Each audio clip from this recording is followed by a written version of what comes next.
equals BC, which equals AC. I'm going to stop right there. Whenever I'm reading a problem or going through a problem like that and I see that piece of information, I stop and I connect that back to the picture. So it's saying AB equals BC, which equals AC. So now all of a sudden, without even reading the problem, I know that this side, and this side are all the same, right? So what that tells me is that that angle, and that angle are all the same. And if in a triangle all the angles are the same, that means that they're all 60. Or in other words, it's called an equilateral triangle. So these are all the things that they probably want you to draw from this information that they give you, that AB equals BC, which equals AC. And they tell me that segment AB equals 2, and that obviously tells me that all the sides are 2. And now finally the question is saying, what is the area of triangle ABC? Now I've been trying to figure out the game that the SAT loves playing for a long time, and as soon as I saw 60, 60, 60, something that connected was they're most likely testing me on a 30, 60, 90 kind of triangle. So if I were to, you know what, before I do that, let me just, this is not going to be nice and neat, but I think it'll get the point across. Oof, that came out really crooked, but pretend as if this is a straight line. That's a 90-degree angle, and there's your 30 and there's your 60. This would be an x, that would be 2x, and that would be x root 3.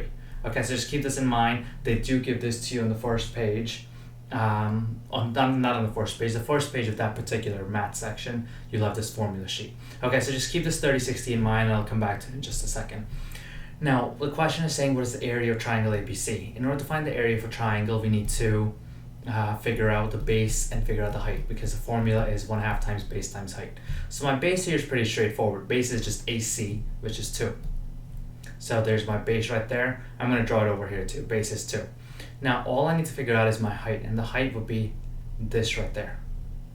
Or if I were to draw it over here, this right here. And if I draw this, see how this is a total, the total angle B is 60.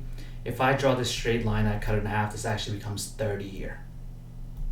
And now if I were to just kind of take it over here and take a little piece out of there and pretend this is 30. This is not pretend that is going to be 30. Now this will be your 60. So see how this is 2? This whole thing is 2, but if I cut it in half, this will be 1 and this will be 1. So what I have here is 1.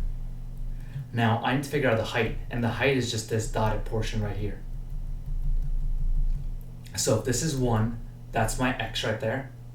So my height will be 1 root 3, or just root 3. So now I just figured out my height. My height here is root 3.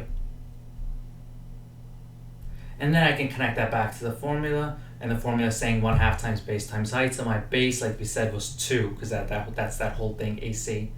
So 1/2 times my base, which is 2, times my height that we just figured out, which is root 3.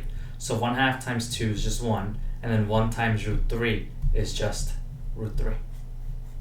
So for my final answer for the area of that triangle being root 3. So if you see an equilateral triangle and they're asking you for the area, think 30, 60, 90. Because the key here is to figure out the height, and that's what they're testing you on.